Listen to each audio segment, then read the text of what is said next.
Chill max की sales तो already calculate कर चुके, ये 1246.3 1476.24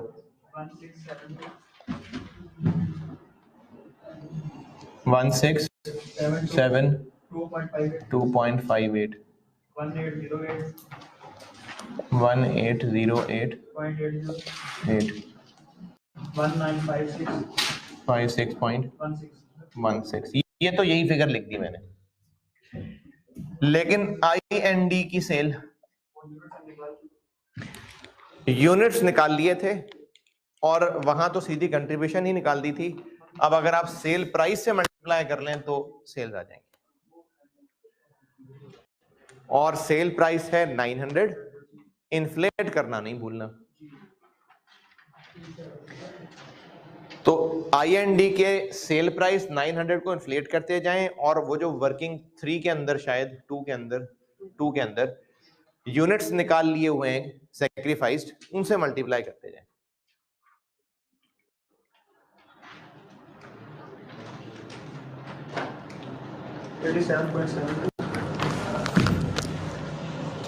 एटी है बस।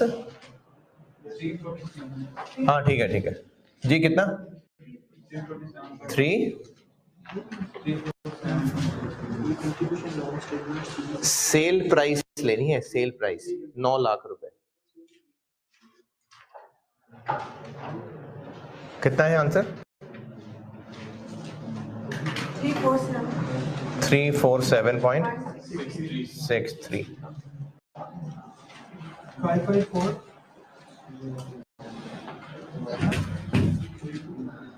हाँ जी 554.74 726.78 7277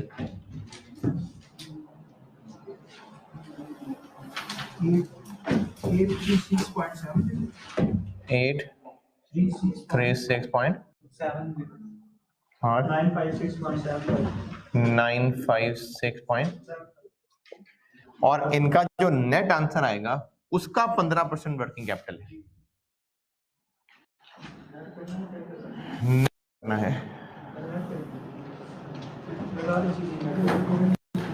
कर दे, नेट करते हैं 900.67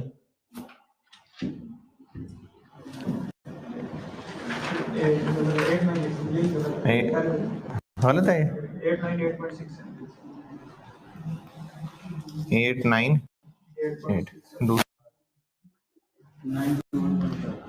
921.5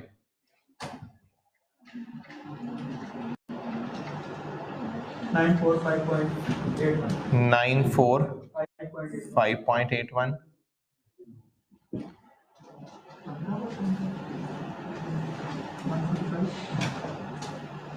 999.41 चौथा 972.1। ये निकल आई नेट सेल्स। इनका वर्किंग कैपिटल 15% लेंगे तो बनेगा। अच्छा, अब वो जो इनका 15% वर्किंग कैपिटल बनेगा,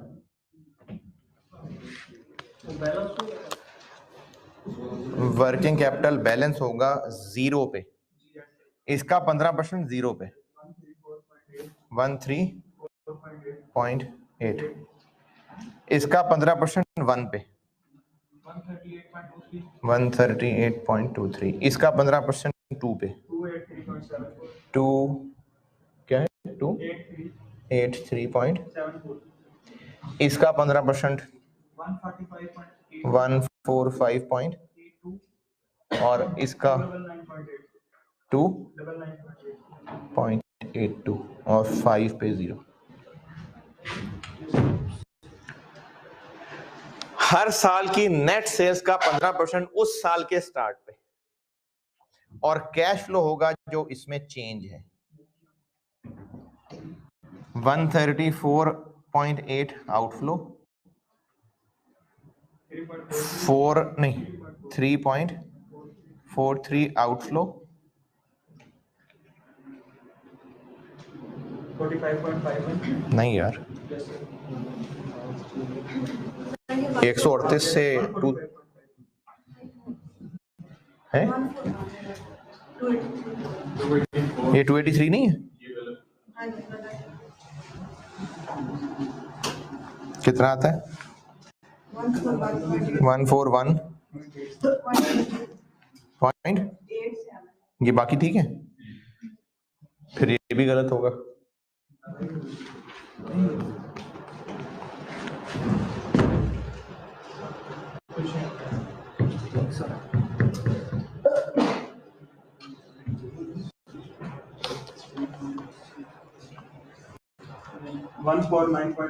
कौन सा? 149.91।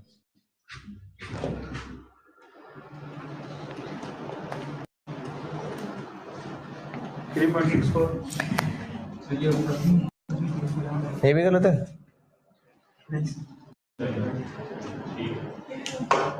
3.64,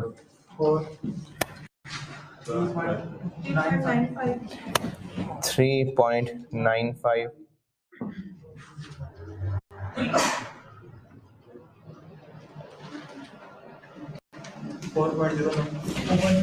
4.09 और सारा का सारा वापस।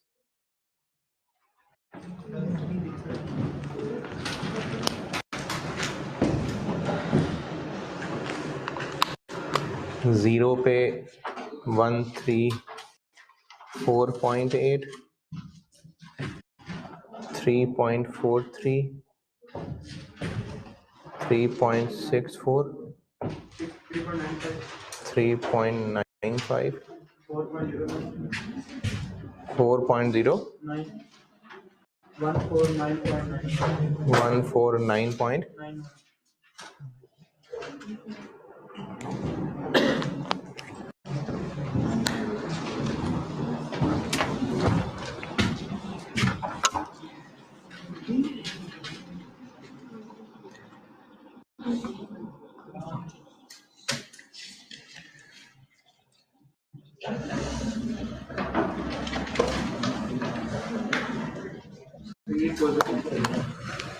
हाँ जी, पॉजिटिव, ये पॉजिटिव।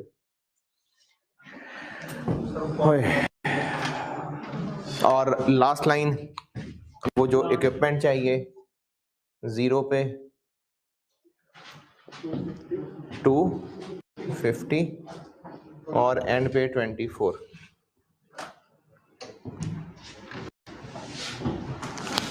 बस जी, 8% पे डिस्काउंटिंग करेंगे तो एनपीवी आ जाएगी 586 के आसपास, और पॉजिटिव आएगी तो मशवरा ये होगा कि कर लें।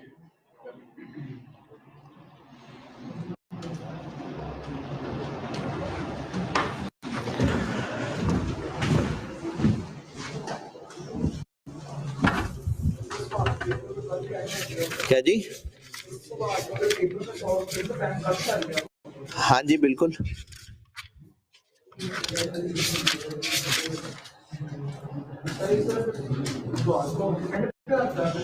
नहीं, बिल्कुल भी नहीं, दरमियान में कहीं। असल में ना मसला ये होता है कि बड़े सवाल को देख के ना स्टूडेंट घबरा जाता है, तो फिर वो गलतियां करनी शुरू कर देता है, और कुछ स्टूडेंट हिम्मत ही नहीं करते। रीसेंट पेपर जो है ना, ये पेपर ओवरऑल मुश्किल नहीं था, इसके सवाल मुनासिब थे, लेकिन इतने लंबे लंबे सवाल थे और अंग्रेजी इतनी बना बना के लिखी हुई थी कि वो कुछ को तो अंग्रेजी भी समझ नहीं आई होगी, तो वो स्टूडेंट के नर्व्स पे हमला होता है।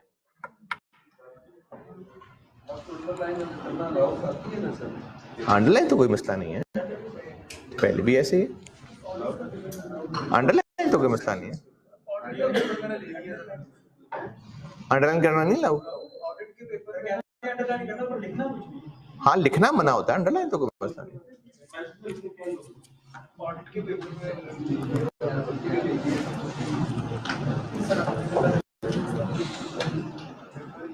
पार्ट ए हुआ है बी, नहीं पार्ट बी अभी देखें, अभी होने लगा ऐसे।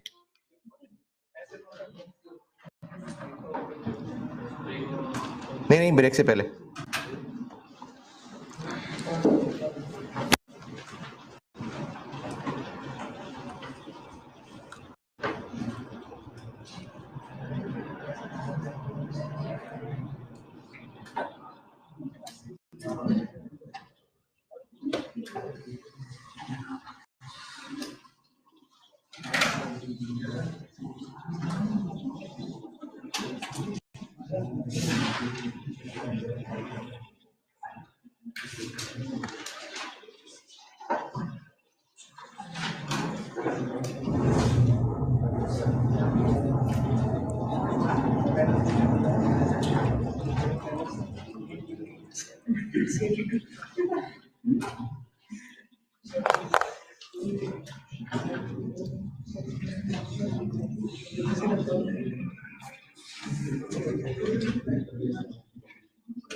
हाँ जी 586 के आसपास आंसर आएगा।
पार्ट बी ज़बानी सुन लें, क्योंकि उसको सॉल्व करने में अगर सवाल की वर्डिंग देखें तो काफी लंबा काम करना पड़ेगा, तो मैं आपको ज़बानी समझाता हूँ।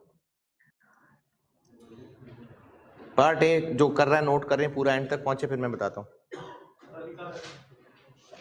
पार्ट बी करके करूंगा ब्रेक, इसलिए पहले आप पार्ट ए में जो पीछे रह गई है बात, कुछ पूछना है पूछ लें, फिर पार्ट बी करता हूँ।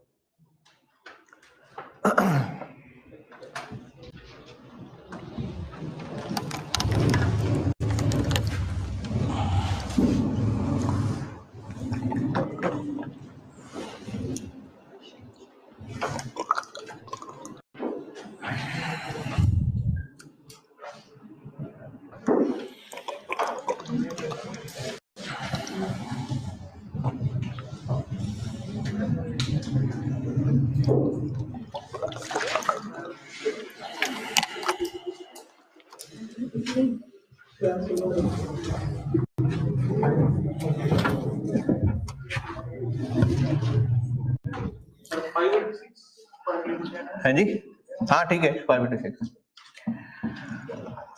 पार्ट ए में कोई सवाल? अच्छा, पार्ट बी डिस्कस करने से पहले इस सवाल का जवाब के मुझ पे भरोसा करें, क्योंकि आई कैप के सॉल्यूशंस तो आई कैप के हैं और मार्किंग तो उन्होंने मुझसे पूछ के नहीं करनी, मार्किंग तो अपने सॉल्यूशंस की बेस पे करनी है। अभी दो तरह की बेहतरियां आ रही हैं पिछले तकरीबन 5 साल से, 2017 तकरीबन 5 साल से ना दो तरह की बेहतरियां आ रही हैं आई कैप के पेपर्स में। एक तो बेहतरी आ रही है कि उस बेहतरी का मेरे पास फर्स्ट हैंड नॉलेज नहीं है, लेकिन दूसरी बेहतरी का मेरे पास सॉलिड नॉलेज है।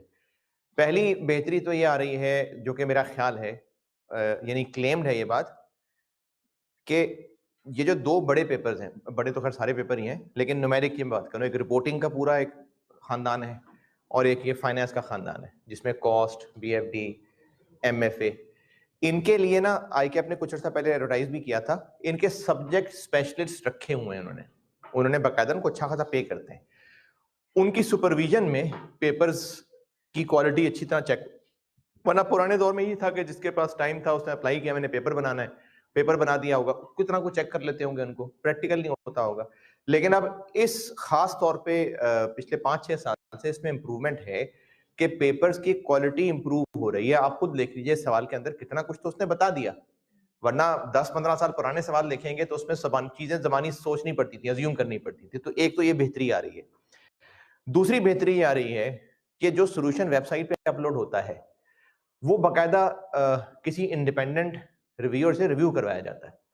पेपर से पहले नहीं हो सकता ऑब्वियसली, क्योंकि कॉन्फिडेंशियलिटी का मसला है, तो उसके बाद फिर रिव्यू किया जाता है। उस रिव्यू के बाद पेपर की मार्किंग स्टार्ट होती है। अब रही बात के जो वेबसाइट पे सॉल्यूशंस अपलोड होते हैं, ये ना थोड़ा सा एक एडमिनिस्ट्रेटिव मसला ये हो सकता है, और इसको भी आप अपने एक्सपीरियंस में शायद इस तरह की कोई बात आप समझ पाएं। चलें पहले एक्सपीरियंस की बात बताता हूं। आपने किसी मीटिंग में कुछ चीजें फाइनल की, जो लोग जॉब कर रहे हैं वो ज्यादा बेहतर समझ सकते हैं इस बात को। कोई मीटिंग हुई, डिस्कशन हुई, इसमें कागज फाइनल हो गया, पॉइंट्स चेंज हो गए, या आर्टिकल्स की भी अगर मिसाल ले लें तो आपने अकाउंट्स का प्रिंट निकाला और उसके ऊपर डिस्कशन हुई, उसमें चेंजेस की, फिर अगला प्रिंट निकाला, फिर चेंजेस की, करते करते 4-5 तरह के वैरायटियां बन गई, फाइनल, फिर बड़ा फाइनल, फिर कैपिटल में फाइनल, फिर फाइनल फाइनल। तो ये सारी मुख्तलिफ शक्लें निकली। उसके बाद जब सारे अकाउंट्स फाइनल हो गए तो प्रिंट पार्टनर खुद जाके प्रिंटर पे खड़ा होकर प्रिंट निकालेगा, है? पार्टनर ने क्लाइंट से डिस्कशन फाइनल कर दी पूरी, तो वो खुद ही जाएगा, प्रिंट भेजेगा, एक एक पेज निकाल के देखेगा सही है कि नहीं। कौन करेगा? जूनियर करेगा ना काम।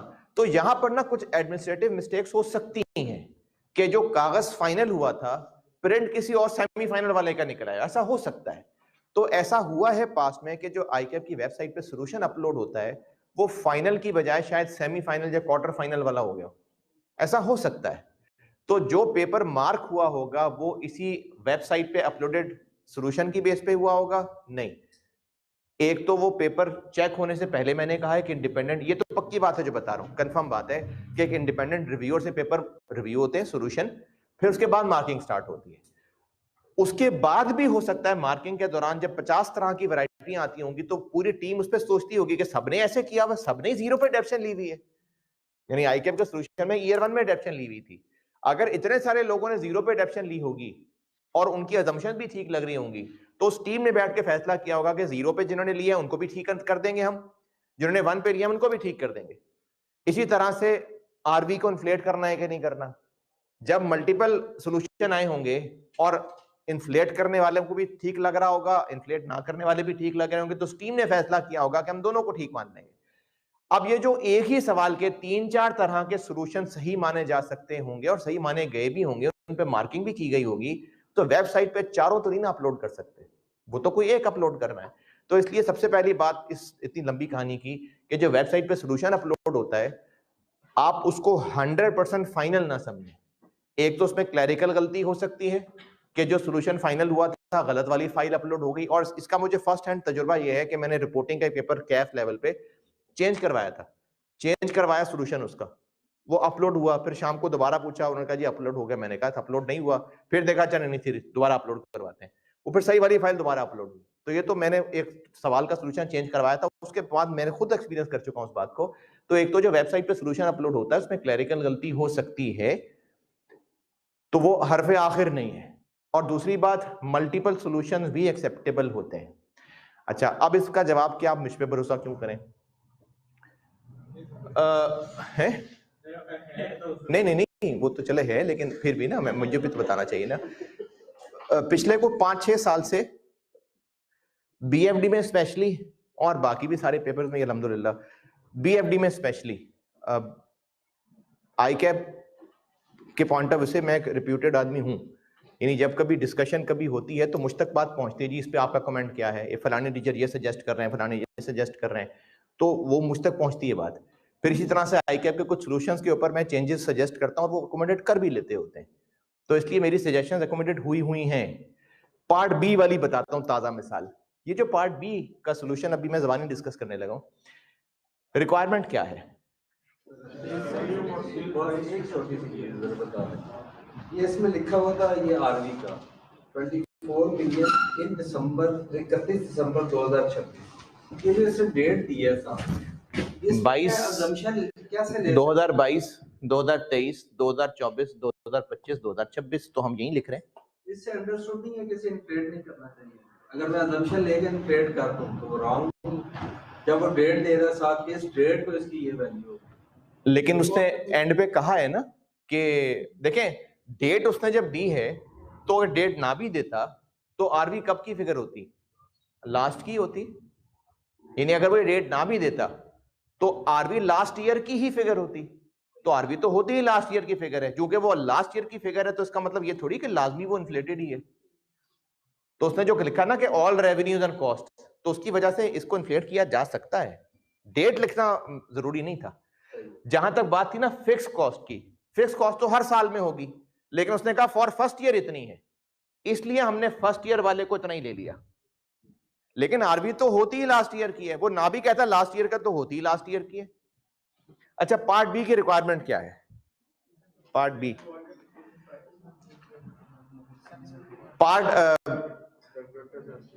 मैं इस पार्ट बी की डिस्कशन तो कर ही रहा हूं, साथ ये भी बताना चाह रहा हूं कि मुझ पे भरोसा करें तो क्यों करें, वो बताना चाह रहा हूं। तो पार्ट बी की रिक्वायरमेंट क्या है जी? सेंसिटिविटी करनी है किसकी? सेल्स वॉल्यूम की, और अच्छा अब सेल प्राइस की तो चलो ठीक है, सेल्स है, सेल्स वॉल्यूम की सेंसिटिविटी कैसे करेंगे? यूनिट्स की प्रेजेंट वैल्यू निकाल लेंगे, कंट्रीब्यूशन की है, वर्किंग कैपिटल भी, क्योंकि वो भी इसी से ही लिंक्ड है, बिल्कुल वर्किंग कैपिटल भी, क्योंकि वो सेल्स की परसेंटेज है।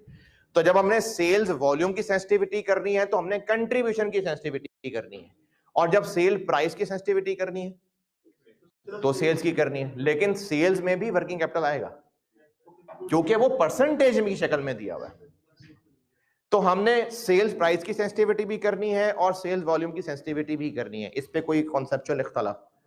सेल्स प्राइस की सेंसिटिविटी करनी है तो सेल्स लेनी है, वर्किंग कैपिटल भी लेना है, टैक्स भी लेना है, और अगर सेल्स वॉल्यूम की सेंसिटिविटी करनी है तो कंट्रीब्यूशन भी लेना है और वर्किंग कैपिटल भी बाहर लेना है, क्योंकि वर्किंग कैपिटल उसने सेल्स के साथ जोड़ दिया हुआ है। तो इन दोनों में हमें वर्किंग कैपिटल लेना है।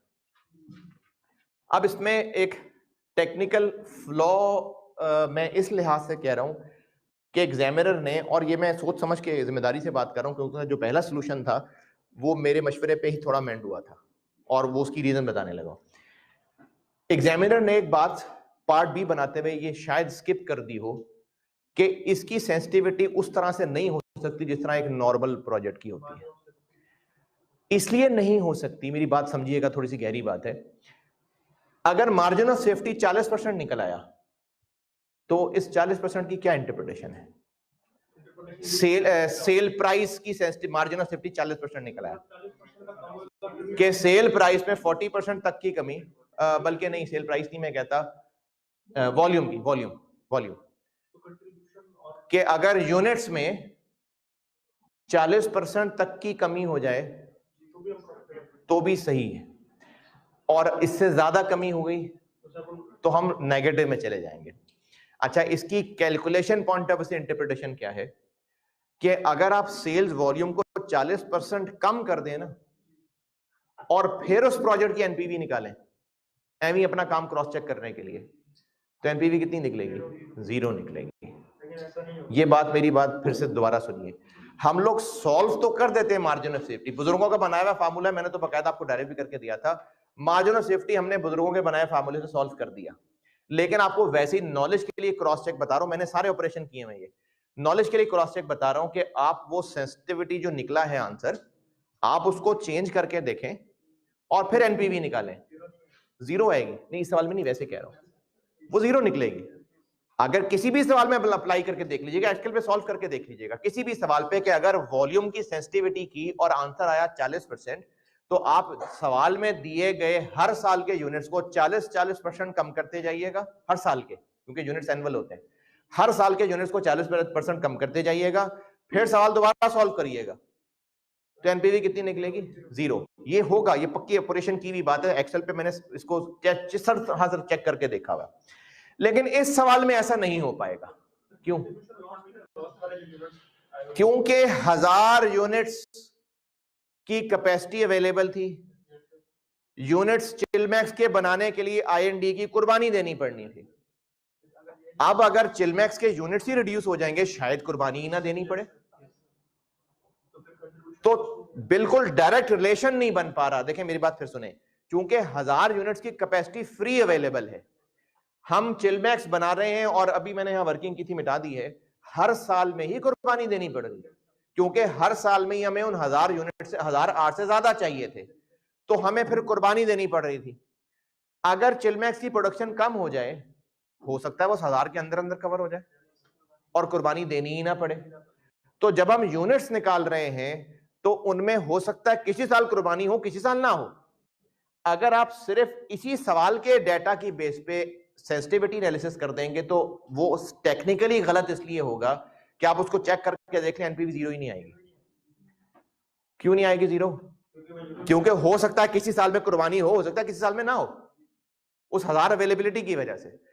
इस टेक्निकल पॉइंट की वजह से एग्जामिनर ने सवाल बनाते हुए भी ध्यान नहीं किया और पार्ट बी सेंसिटिविटी करने को कह दिया, और जो उसका पहला सॉल्यूशन मेरी नजर में पहुंचा वो भी इसकी बुनियाद पे ही प्रॉपर उन्होंने सेंसिटिविटी एनालिसिस कर दी थी, मतलब उस लिमिट को इग्नोर किया, यानी सारा कुछ जो अभी कैलकुलेट किया है ना उसी की बेस पे। फिर मैंने इसको एक प्रॉपर एक्सेल पे 2-3 शीटें बनाई, वो उनको फाइल भेजी और वो मैं आपको ये ज़बानी बताने लगा हूं। सही मानों में जो इसकी सेंसिटिविटी होनी चाहिए ना, वो होनी चाहिए इस आईएनडी वाली बात को इग्नोर करके। इसकी लिमिट जो कुर्बानी है ना उसको इग्नोर करके करेंगे तो सही सेंसिटिविटी निकलेगी, वरना सही सेंसिटिविटी नहीं निकल सकेगी। तो मैंने जो सॉल्यूशन पीछे पेस्ट भी किया हुआ है, मैंने इसी बेस पे सॉल्यूशन पेस्ट किया हुआ है। आप पार्ट बी के आए ना सॉल्यूशन पे,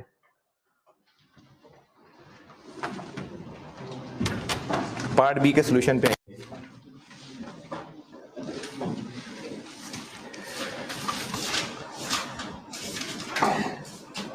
अच्छा, सेल प्राइस सेंसिटिविटी का ये मसला नहीं है, ये किस में होगा मसला? यूनिट्स वाले में। तो जो सेल प्राइस सेंसिटिविटी है वो तो नॉर्मल है। उसी तरह से देख ली मैंने चिलमैक्स की सेल्स ली हुई है, सॉल्यूशन पे आए। अच्छा, दूसरी वाली हेडिंग में भी वो मैंने कॉपी पेस्ट किया था, सेल प्राइस सेंसिटिविटी लिखी गई है, दूसरी वाली सेल्स वॉल्यूम सेंसिटिविटी है।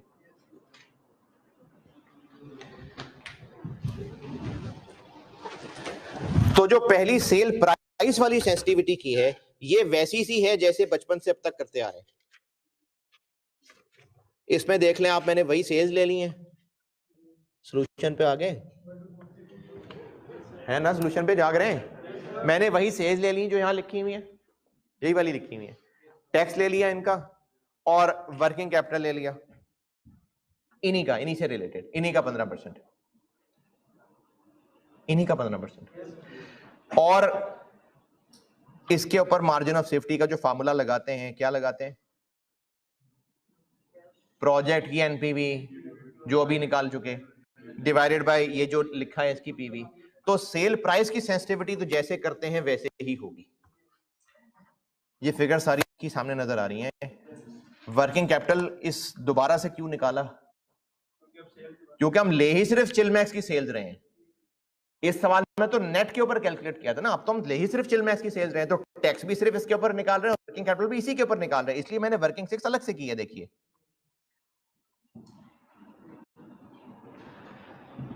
जाग रहे हैं, वर्किंग 6 अलग से वर्किंग कैपिटल निकाला, क्योंकि जब हम बात ही सिर्फ सेल्स ऑफ चिलमैक्स की सेंसिटिविटी की कर रहे हैं, तो टैक्स भी कौन सा लगा रहे हैं। सेंसिटिविटी एनालिसिस में क्या करते हैं भाई, जो हमने रेलिवेंट कैश फ्लो लिखा है सिर्फ उसी से रिलेटेड जो कुछ है, तो जब मैं सेल्स ले रहा हूं सिर्फ चिलमैक्स की, तो टैक्स भी उसी के ऊपर लगा रहा हूं और वर्किंग कैपिटल भी उसी के ऊपर। अब ये वाला वर्किंग कैपिटल नहीं रहा हमारे काम का, क्योंकि ये तो नेट के ऊपर था, हम तो बात ही इस वक्त सिर्फ और सिर्फ चिलमैक्स की सेल्स की कर रहे हैं।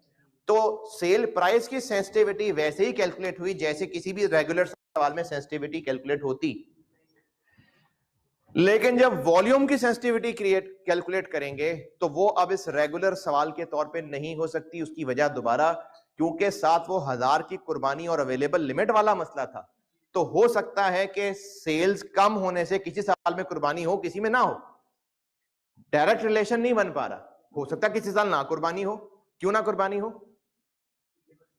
उस 1000 अवेलेबल के अंदर अंदर पूरा हो जाए, उस 1000 की लिमिट की वजह से गड़बड़ हो रही है।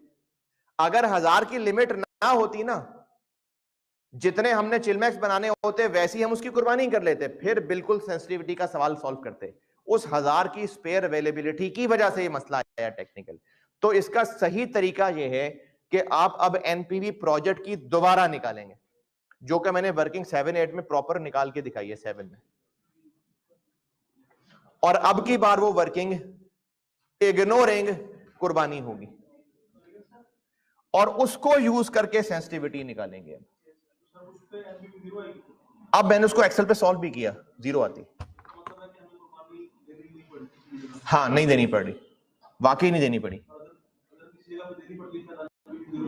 हाँ जी बिल्कुल, तो इसलिए हमने इग्नोर करके सारा सवाल सॉल्व किया। नहीं नहीं नहीं, हमने जब उसकी कुर्बानी को ही इग्नोर कर दिया, अब उसकी कुर्बानी को इग्नोर करके बाकी प्रोजेक्ट देखा।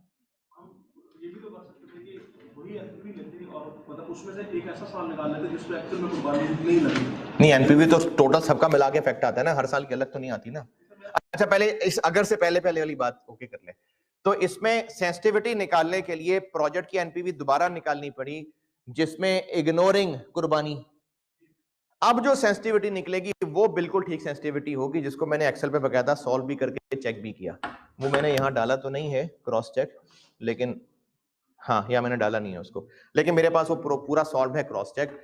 एनपीवी 0 निकलेगी अगर हम इसकी कुर्बानी इग्नोर करके सेंसिटिविटी निकालेंगे तो। अच्छा, मेरी सजेशन के बाद आईकैप के सॉल्यूशन ने ये सारी कैलकुलेशन तो नहीं की, क्योंकि ये तो मैस ही मच गया है। मैं इसको 7 नंबर की काम नहीं समझ रहा, वो तो सवाल के अंदर एक टेक्निकल फ्लॉ आ गया, इसलिए मजबूरन मुझे सॉल्व करना पड़ा, वरना ये 7 नंबर के लिए नहीं है मेहनत करने वाली। अब आईकैप ने मेरी सजेशन के बाद, जो मैं आपसे कह रहा था मुझ पर भरोसा क्यों करें, रिस्पेक्ट मिलती है, वो बीएफडी में मानते हैं, तो उसके बाद उन्होंने सॉल्यूशन में एक पैराग्राफ ऐड कर लिया आईकैप ने। मैं आपको पैराग्राफ बता देता हूं, उसके लुबे लुबाब बता देता हूं। उन्होंने कहा जी हमने जो सेंसिटिविटी निकाल ली है वो कि 65% तक बनती है, लेकिन चूंकि यहां पर अपॉर्चुनिटी कॉस्ट भी इन्वॉल्व हो रही थी और ब्रेक इवन, खैर वो इतनी लंबी बात क्या बताऊं, पैराग्राफ पढ़ लीजिएगा। देयरफॉर जो असल में सेंसिटिविटी होगी वो उससे कम ही होगी। यानी इन्होंने कैलकुलेट तो कर दी, लेकिन साथ एक पैराग्राफ ऐड कर दिया कि चूंकि वो उसकी लिमिट भी इन्वॉल्व है, उसकी कुर्बानी इन्वॉल्व है, इसलिए कैलकुलेट तो 65 की है, लेकिन असल में वो 65 से कम ही होगी। तो इसको थ्योरेटिकली बस कवर कर लिया। तो मेरी सजेशन के बाद ये सवाल अकॉर्डिंगली ऐसे एडजस्ट कर दिया। अब उसमें अब मेरी सारी बात के बाद अब भरोसा करना हो तो कर लिया, करना नहीं करना हो तो ना सही। कॉस्ट में इस तरह के बहुत मसले होते थे, वो मैं कॉस्ट की क्लास में बच्चों को बताता भी रहा हूँ, कुछ चेंजेस करवा भी ली हुई हैं, कुछ नहीं माने अभी, तो इसलिए अब मजबूरी है, भरोसा तो करके चलना पड़ेगा, तो इसलिए कर लें भरोसा। तो पार्ट बी जो है वो एग्जाम पॉइंट ऑफ व्यू से एक मेस मच गया था सवाल में, तो इसका सलूशन आप वैसी नॉलेज के लिए देखना चाहें तो देख लें, अदरवाइज ये एग्जाम में करने वाला नहीं था पार्ट बी।